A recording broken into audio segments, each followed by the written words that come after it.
nshuti mugendana menya ko inshuti zose atari ko zikwifuriza ibyiza, ahubwo hari inshuti ziba zikuri iruhande kugira ngo umunsi umwe zizakwice zikugirire nabi.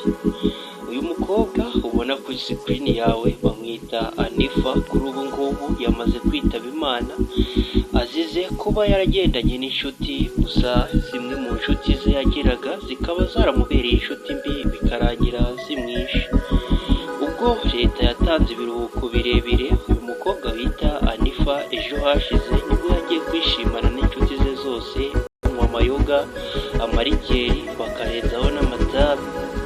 Uyu nguyu Anifa bamaze kunywa izi nzoga batashe, dore ko yari yagiye ari muzima, kandi ngo usibye no kurwara ngo ntiyasipfuraga, dore ko ngo n'igicurane yari arwaye. Anifa yageze mu kabari baranywa barishima, gusa agatavuga ko ameze nabi. Ageze mu rugo yahamagaye inshuti ze ababwira ko ibintu bikomeye cyane, ko bari kuribwa cyane. Anifa bamujyanye ku bitaro, bakimugezayo ahita apfa.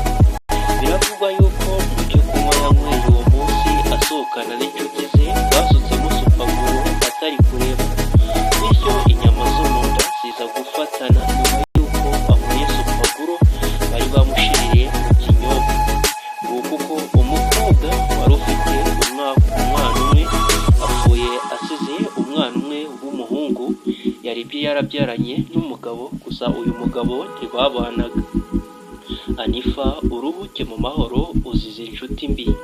Abantu rero mubana n'inshuti mwirinde, ni iki ngiki kigiye gutuma buri muntu wese agiye kujya ajyana itasi, ikirahure n'icupa baramuheramo inzoga kugira ngo hirinde ubwicanyi nk'ubu ngubu. Anifa abera urugero abandi bantu mwese, mwizere inshuti cyane. Nguyu umuntu uzize inzoga, yari umunyarwanda ukiri muto. Follow me and like nimba wumva ko uri inshuti ya nyayo.